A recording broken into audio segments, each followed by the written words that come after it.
Chapter 29. Blood for Blood, I. 3 days after his meeting with the Hammers of Fortune, Ronin was currently fitting the Heidenreich's outer hull with aerogel. This aerogel had several nanofilms in it, which would generate an electromagnetic field once the ship was done. With space being hostile and all, there were plenty of particles as well as forms of radiation out there which were harmful. This field should protect against that. As for why this stuff hadn't been in the Hemsway design, Ronin had no idea. This kind of protection should have been mandatory for any ship in space. Who'd buy a spaceship knowing it gave them cancer every time they flew above the atmosphere? Ping! Ronin's implant notified him of an incoming message. "Mr. Maximus, we've got a problem. Can you come to the observation tower?" Strange. For Dmitri, his chief of security, to send a message like this. What was going on? Ronin made his way past Simon's, then around several sections of hull plating as he headed towards the factory's security wing. Based on Dmitri's text, whatever was going on, it sounded urgent. The sooner he found out what this was about, the better. He passed by one of his factory's security checkpoints, then began climbing the stairs of one of the factory's guard towers. Traversing 2 steps at a time, he quickly reached the top floor, and as he opened the door, he spotted the guard captain. "So, what did you want to talk about? And why didn't you just tell me over the text?" Ronin asked. Dmitri, currently leaning back in a chair, showed a restless expression. Brows furrowed, he was in the middle of scratching his chin, but he was doing it too fast and was being too forceful about it for it to look normal. "I think it's better if you see this for yourself," Dmitri said, activating the holographic projector in the room. As a series of videos began playing, Ronin could see a sped-up version of several of the factory's security cameras. A number of similar-looking ships kept passing by right outside the property, and there were several suspicious-looking individuals hanging around the nearby buildings. "This is much larger than anything we've ever seen before," Dmitri said. "From my experience, these are not bounty hunters. This is something else." "What do you mean? Could they breach the factory?" "We don't know. They've kept the number of their forces fairly well hidden so far. But if you look here." Dmitri slowed down one of the videos, then pointed at one of the ships. "This looks to be a disguised Scud Viper, which in essence is a starfighter. They've tried to hide them, but if you look closer, all of its weapons are still there." Ronin could see what appeared to be an overly long piece of landing gear beneath the ship. It didn't fit in with the rest of the ship's undercarriage, though. Something about this ship was clearly off. For several disguised warships to be passing by his property like this did not bode well. "Don't mention this to anyone," Ronin said. "You can inform your subordinates so they can prepare in case of an attack, but hold off on telling anyone else until tomorrow." Dmitri looked at him in confusion. "I've hired some help of my own, but the operation hasn't begun yet," Ronin explained. "If they find out about this force lurking outside the factory, they might ask for more credits. Or worse, they might cancel the job." He'd made the Hammers of Fortune classify the operation as black, but it was still possible for them to cancel it if it hadn't started yet. Time was running out, and Spectre had finally begun taking him seriously. Ronin needed to strike first. "It won't be long now," he thought. "Only a few hours now, and they'll arrive. It's finally time for me to fight back." Returning to the assembly area, Ronin continued to help Simons fit the aerogel until his guards informed him of the arrival of the Hammers of Fortune. He headed into the warehouse, then put on the warsuit. Luckily, he hadn't removed its weapons yet. As the bulky war machine engulfed him in heavy plating, he felt its power. With this, he could bend metal as if it was synth paste, and though his body may have gotten stronger from the Calvracian embrace, it still couldn't compare to a 1-ton heavy machine. Ronin checked the warsuit's HUD, and a virtual model of the suit began rotating before him. Lit up in bright green, the model showed the suit as undamaged, a handy feature. Similar to the Hero Maker, you'd see parts of the model change from green to yellow when the suit was damaged, or red when broken. Ronin's eyes shifted over towards the suit's weapons loadout. The HUD showed him having 5 fragmentation grenades, 20 shoulder-mounted missiles, 2 knee-mounted scatter missiles, and 2 rapid-fire lasers in his arms. His right arm also had something called an ion plasma blaster, whatever that meant. He exited the warehouse and was met by a transport ship, fitted with heavy plating and 2 small turrets. "Seems you'll be riding with us today. I'll have to say, though, it's unusual for a client to be riding along with us," a curly, brown-haired man said as Ronin approached. Dressed in black, the man looked a lot like Ronin's own security guards. What made him stand out, however, was the long laser rifle strapped to his shoulder. The weapon seemed to have been stuffed with 3 times the normal amount of batteries, and it looked bulky and unwieldy. "This is personal," Ronin spoke through the face guard. "To each their own, I guess," the man said as he unlocked the cargo bay. "Name's Haxel, by the way, and please try to keep up once the fighting starts. We don't want our client dying on us." Ronin awkwardly entered the ship, having to bend over so as to fit in under the ceiling. The cargo door then lifted and the ship took off. Squeezed in amidst several weapon crates, he waited until the transport ship reached the entrance to District 101. The ship then abruptly slowed down, causing several of the crates around to press against him. "What is going on with these inertial dampeners?" Ronin grumbled. Next, the ship began its descent into the chute, and he had to grab onto the wall so as to not fall over. A regular person without a suit could have been killed by this. Ronin would have to pay careful attention to inertial dampeners from now on. No transport ship should be allowed to bounce around cargo like this. Finally, as the death trap exited the chute, Ronin released his grip on the wall. He heard the rumble of explosions down below. "Minor contact up front. Proceed as planned," the captain said over the intercom. The strike force then flew deeper into the district as the sounds of fighting outside grew louder. Then, after about 10 minutes of waiting, Ronin felt the ship begin to slow down. He heard a release of gas, the movements of hydraulics. Then finally, with a deep clang, the ship touched down.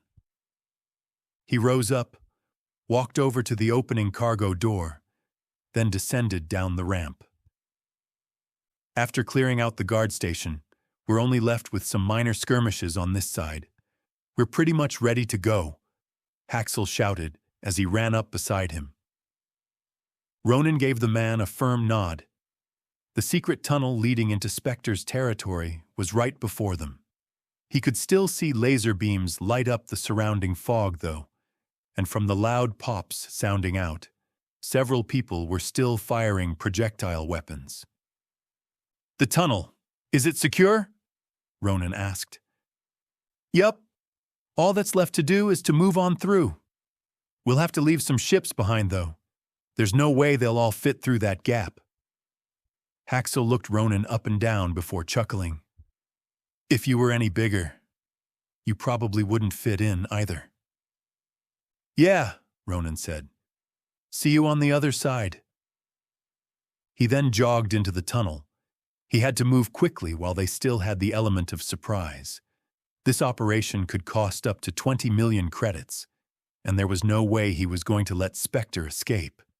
It was time for that bastard to pay. Exiting the tunnel, Ronin hurried onwards towards Spectre's compound. Above, starfighters could be seen circling the area, protecting the men below. A boom sounded out as a missile crashed into a nearby building, taking out both the men and the equipment inside. Large sections of the upper wall began falling down, and he had to move out of the way so as to not be crushed under the rubble. Heavy contact up ahead. Prioritize using long-range missiles, someone shouted over the intercom. It made sense. The thick fog didn't exactly provide good conditions for laser-based weaponry. The issue, as with light traveling through any kind of gaseous medium, came in the form of particles. Water droplets, to be more precise, caused the laser to diffract, in turn crippling its long-range effectiveness. Amidst the increasingly heavy fighting, Ronin advanced further until he eventually reached the battlefront. He saw missiles fly back and forth as buildings crumbled and dust rose. High-powered lasers melted down fortifications, and as one of those lasers struck a starfighter in front of him, it crashed onto the street. The ship plowed up the ground as it headed directly for him, and Ronin had to jump in behind a building so as to not get crushed. We can't move forward unless something is done about those large guns. Their lasers are specialized for this kind of environment. We're getting outgunned down here. A nearby mercenary shouted, looking up at the towering figure that was Ronin's suit. As if to punctuate the statement, a section of the wall between them melted as a bright red beam pierced through. "All right, I'll see what I can do," Ronin shouted back. He began moving along the wall after finding a suitable spot 15 meters up ahead. Most of the wall there had collapsed, and only his head and shoulders would reach above the crumbled concrete. It should suffice for his shoulder-mounted missiles. Once he was at the opening, he peeked over the wall. That's when he spotted them. Positioned atop a 2-meter-tall embankment, the weapons were gigantic, likely weighing several tons. They also had heavy plating in front of them, covering everything but the gun barrel. He would have to hit them just right in order to blow them up. The warsuit's target lock next began tracking, but it kept moving around, not wanting to lock onto the lasers. Shit, Ronin cursed. There was just too much fog here. I'll have to eyeball it. Squinting his eyes, he positioned himself carefully as he aimed. He fired. A sharp fizzling sound was next, followed by a short thump as the rocket left the chamber, flying into the mist. Boom! The road running parallel to the defensive embankment was torn to shreds as the missile landed. In other words, Ronin had missed. He fired another missile, then another. It wasn't until he'd fired his 6th shot that he once again had to hide. He'd been spotted, and anything from missiles to lasers were being pointed towards him. As he ducked out of the way, the barrage of weapons fire hit, and the crumbled wall crumbled even further. He moved quickly along the foundations of the broken building, leaving before one of Spectre's men had a chance to get lucky. My missiles won't reach those guns, not with the visibility as bad as it is. He needed to do something. But what? Just then, he heard Captain Dravenik shout over the intercom. "We've got a large number of hostiles coming up from behind. Divert the starfighters to our rear." That must be the guys that were scouting out my factory earlier, Ronin thought in horror. The situation had just gone from bad to worse. With this new force attacking them from behind, and with the stationary lasers ahead, they were now surrounded and unable to move. Ronin's mind raced as he thought of a way out of the stalemate. One side has to break. If someone doesn't get rid of those large laser guns, we'll be stuck here, squeezed in between two forces.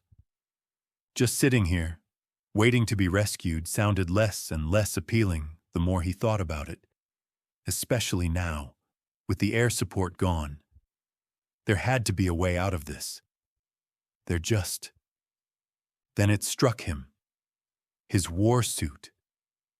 Though its shielding wasn't strong enough to stop those lasers, the suit was still strong enough to lift something that could.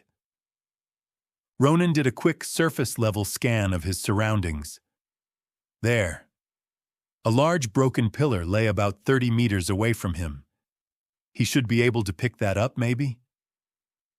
Walking over, he bent down, spread his arms and gripped the slab of concrete with all he had. Gears and servos strained as he attempted to lift the big thing.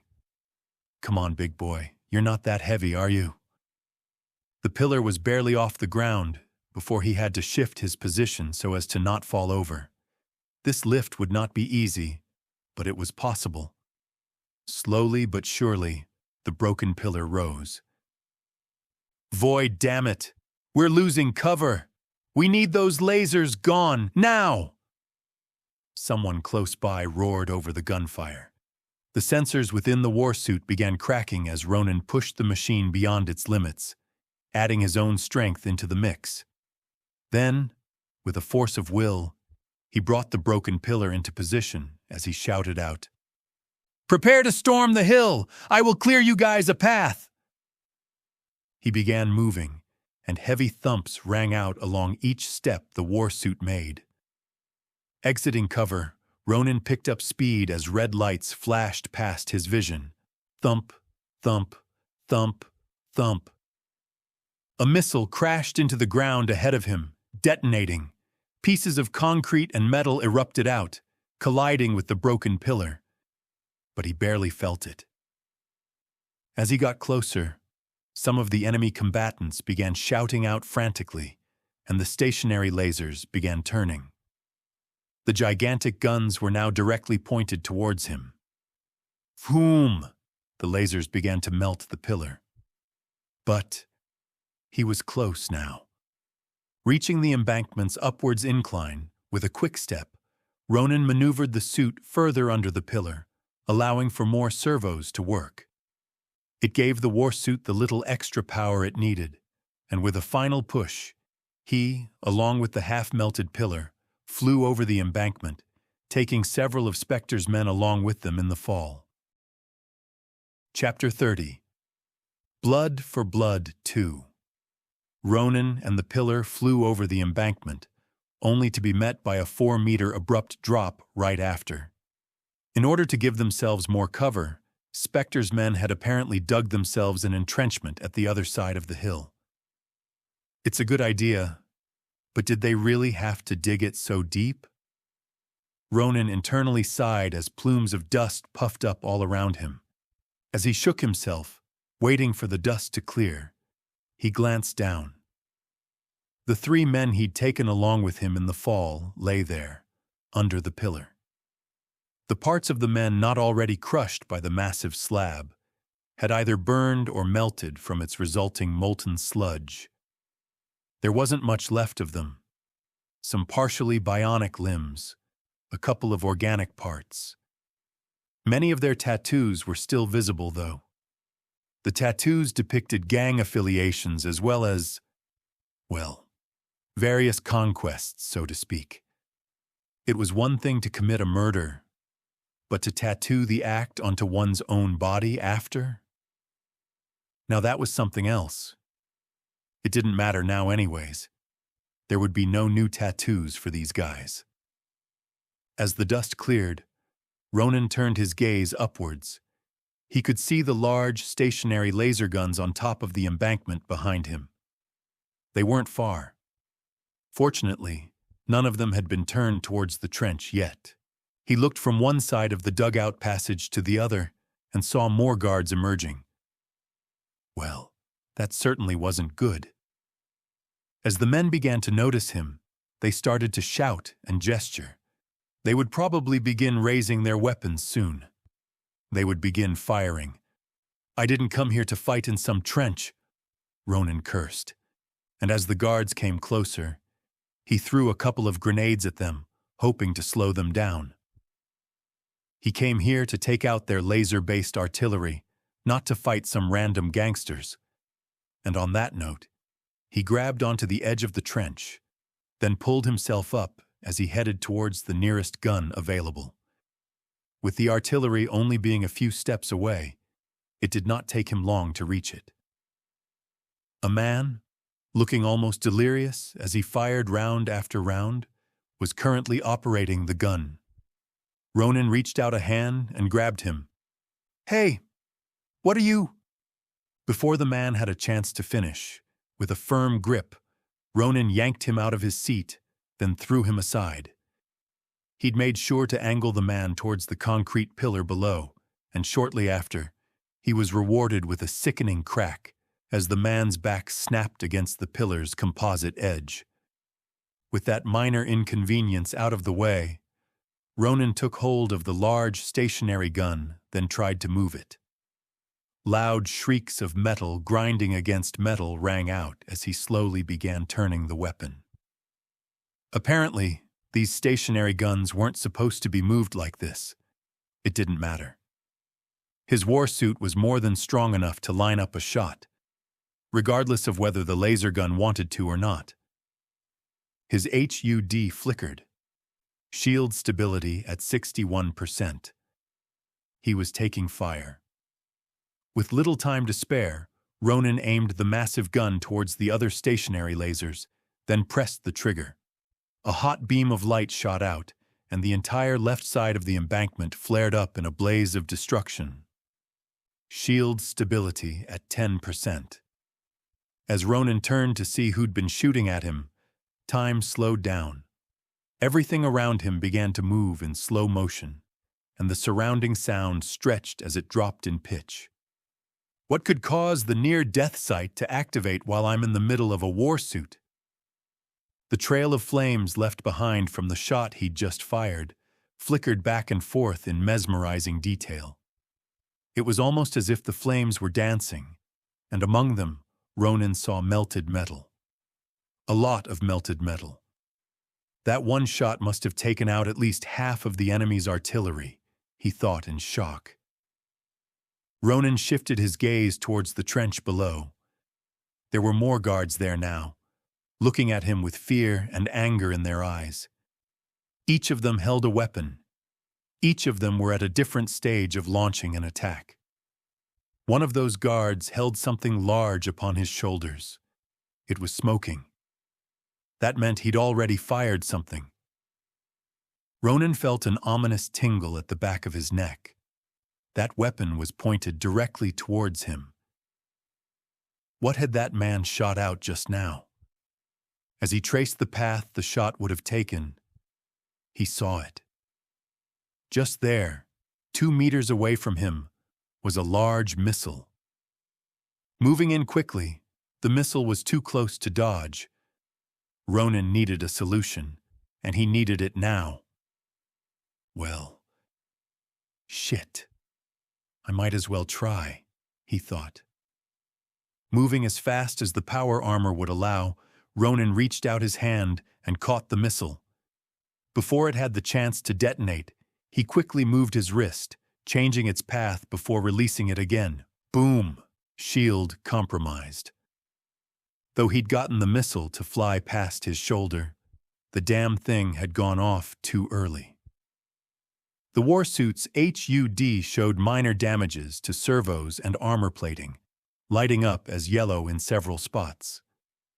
Notably, the suit's backplates showed signs of significant damage. No doubt, carrying that pillar earlier had played a role in the servo damage. But the armor plating? No, he was just lucky his own missiles hadn't detonated yet. That explosion had been too close. If they fired another one of those rockets at him, he'd be dead. Ronin dropped to one knee as laser beams passed by above him, then launched a scatter missile at the gangsters. With a resounding boom, the missile struck, and the guards, not possessing shield generators of their own, did more than just die. As the missile detonated, they were torn apart into little more than limbs and viscera as they were scattered out across the trench. "Sorry, guys, but you chose the wrong master," Ronin breathed out as he looked upon the devastation. There was another loud rumble to his right. Turning around, he saw two more of the big stationary laser guns explode. This time, however, it wasn't his doing. Out of the fog, he saw the hammers of fortune. Seemed they'd begun fighting back for real now. Good, Ronin thought. His charge across enemy lines and the destruction that followed had done its work. With half their artillery missing, Spectre's forces had been crippled enough for the hammers to begin turning the tide. They were winning. Ronin re-entered the trench, then waited for his energy shield to recharge. He did make sure to stay far away from where those guards had been, though. That place was a mess by now. Holding his rapid-fire lasers at the ready, he watched for more enemies as the rumbles of battle continued above. After a while, other sounds began intermixing with the explosions and laser fire. There were men shouting, men cheering, men celebrating.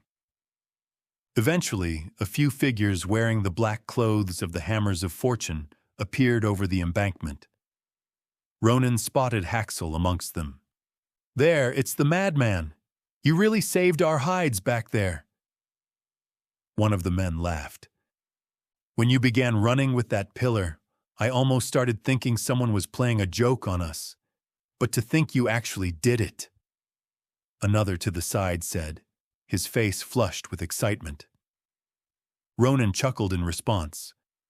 "You know, I did try shooting down one of those guns first, but when that failed, what else was I supposed to do?" "Nothing. Nothing at all. What you did was perfect." Haxel laughed. Walking up to Ronin, he held out his hand. "When I heard that the client was coming along, I was skeptical at first, but I've never been so happy to have been proven wrong. What in the world are you doing with a spaceship company?" "Hey, I love making spaceships," replied Ronin. "After what you just did, I find that hard to believe. You have the heart of a warrior. If you ever want to have some real fun, just let me know, and you can join up with us. We'll be happy to have someone like you in our ranks." Ronin reached out, and the power armor's large metal hand clasped Haxel's. "Thank you," he said. "You guys fight pretty well yourselves, but someone has to make those ships you fly around with. That's my calling." With most of the enemy artillery gone, it did not take long before the forces outside were defeated. All that was left now was Spectre's lair. "Ready?" Haxel asked as they stood by the wall, waiting to breach the compound. Ronin gave a firm nod in response, and they activated the laser cutter. Then, after the cutter made a full rotation, Ronin stepped out in front and kicked down the door. Readying himself for another firefight, he raised both arms. However, what greeted him was not the gang members he'd expected. Instead, what he saw was a small girl, likely no more than 6 years old, running out of the door opening with tears in her eyes. "What in the—" "Hold your fire!" Haxel shouted. As the little girl ran out, the entire assault force showed a dumbfounded expression. This was simply too absurd. Why would a little child be at the front gate of a place like this? "Someone bring her away," Haxel commanded, and one of the men jogged over and caught her. As the man carried the girl away, Haxel shook his head, baffled. When you think you've seen it all, something new comes along and grabs you by the balls. A couple of chuckles could be heard amongst the men, but the minor distraction did not delay them for long. "All right, we're not paid by the hour," someone broke in. "Let's get this going." Ronin stepped out in front, then entered the building. He could smell the faint scents of old sweat and rust the moment he walked through the door. It tainted the air, only becoming thicker the further in he moved. Continuing to lead, he walked ahead as they passed through corridor after corridor. Ronin had chosen to walk out in front due to how well suited the power armor was for this sort of environment. But much to his surprise, there was not a single soul around to use it on. Only after reaching about a quarter of the way into the complex did something finally change. "Stay behind for now," Haxel said as he placed a hand on the warsuit. "Our sensors are showing signs of there being something up ahead." Two of the hammers next walked out in front, then sent a drone in to scan the passage. The drone silently flew through the air, then abruptly came to a halt. Slowly, it began to back away. It hadn't reached far, but clearly the drone had found something. "It's a carbon monoxide trap," Haxel eventually said. "It's triggered by motion sensors and will probably flood half the building when triggered. Fortunately, our drone caught it early."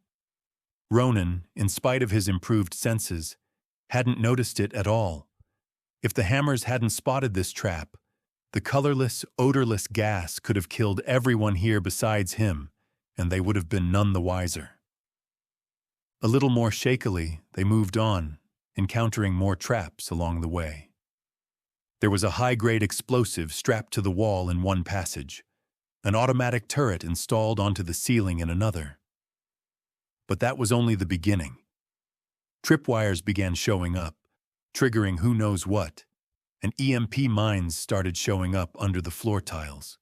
Fortunately, the Hammers of Fortune knew what they were doing, and they swiftly disabled every single trap with practiced ease. It wasn't until they reached about halfway into the facility that they actually encountered other people. "Grenade!" Haxel shouted as they neared the next corner. A round black ball bounced off the wall, landing in the middle of their group. Ronin tried to reach it, but before he could, the black ball went off and the room reverberated with a boom. One of the hammers reacted late and got his left leg mangled in the explosion. "You guys take care of the injured. I'll handle the goons," Ronin said.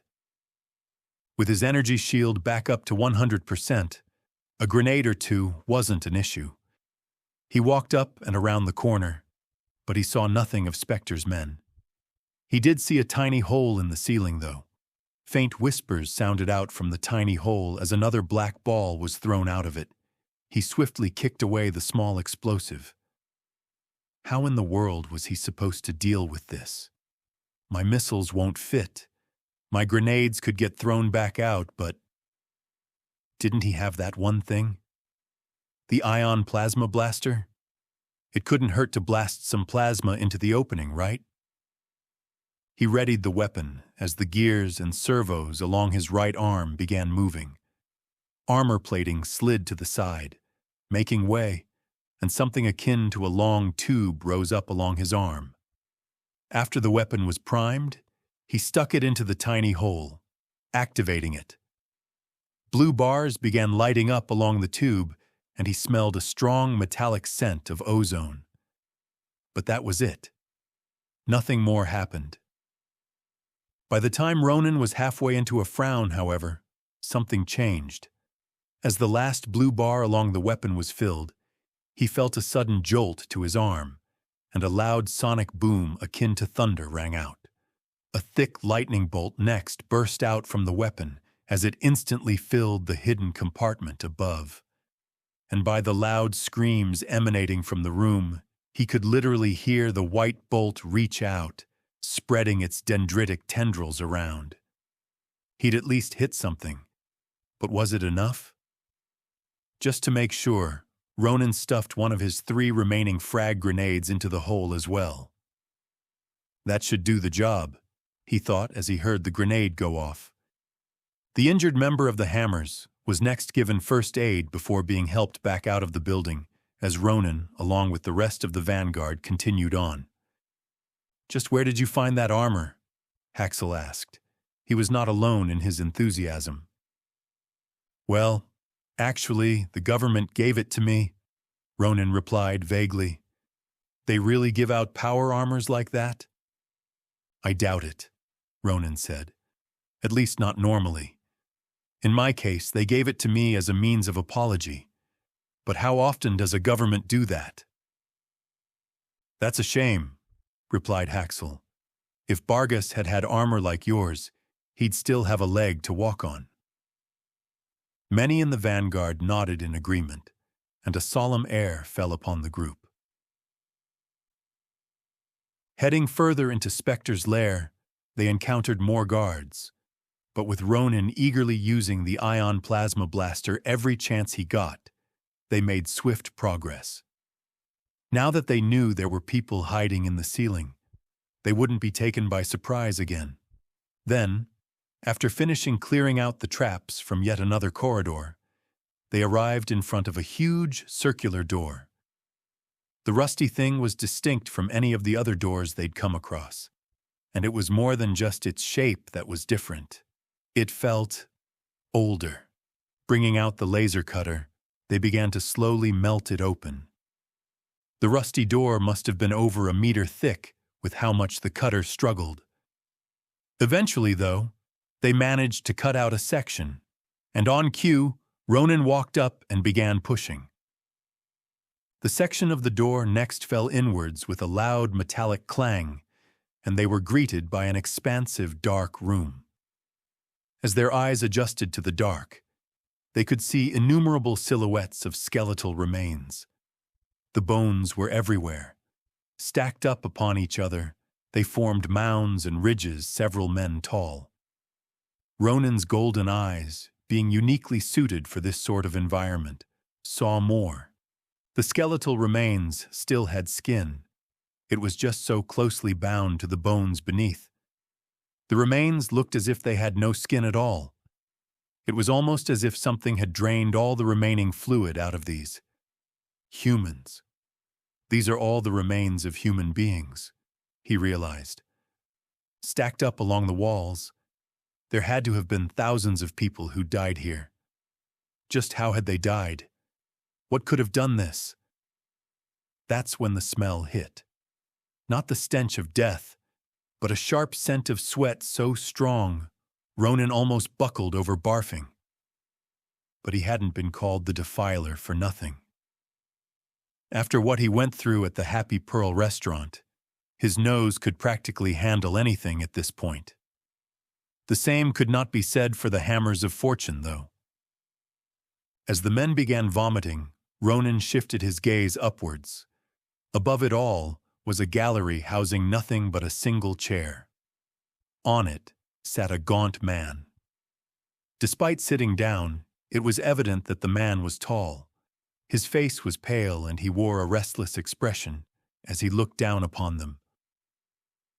"You guys leave the room. I will deal with this myself," Ronin said, his voice low. The vanguard walked back, giving him thankful glances along the way, and Ronin's eyes burned into the sick man atop the gallery. "Make sure he suffers," Haxel's hoarse voice rang out from beyond the door. No, Ronin thought, an animal like this just needs to be put down. He narrowed his eyes and shouted, "Get down here, Spectre!" The gaunt man lazily stretched, arching his back as his hands reached for the ceiling. "You think you're the boss now?" The man chuckled, but as Ronin raised his arm, readying the laser weapon, the chuckling quickly became strained. "Get down!" The gaunt man slowly began descending the stairs as Ronin looked on, his warsuit unmoving. As he reached the floor, and Ronin was certain the man had a clear view of his suit, he removed the face guard. "Did you ever think we'd meet like this, Spectre?" The man looked confused. Didn't he know? He'd ordered his death, sent him to prison, blown up his apartment, and he didn't even know? "What is my name?" Ronin asked, his expression turning ferocious. "Why would I bother myself with every little rat?" The figure began, but before finishing the sentence, he quickly reached behind his back. When his hand returned, it held a gun. "VZZZ!" Ronin didn't give him the chance to fire. burning a hole through the man's head the moment he saw the weapon. The figure fell to the ground with a thud, his head still smoking from the burn wound. It was supposed to be over now, wasn't it? Ronin couldn't help but feel a sense of disappointment. The way Spectre had been talked up by his uncle, it shouldn't have been this easy. Should it? This whole thing felt wrong somehow. It doesn't matter, he thought. I've still got another crime lord left to deal with, and there's no use in me wasting my time on pointless introspection. Ronin put the face guard back on, then exited the room. It's done, he said to the waiting hammers. It was time to deal with Argus now.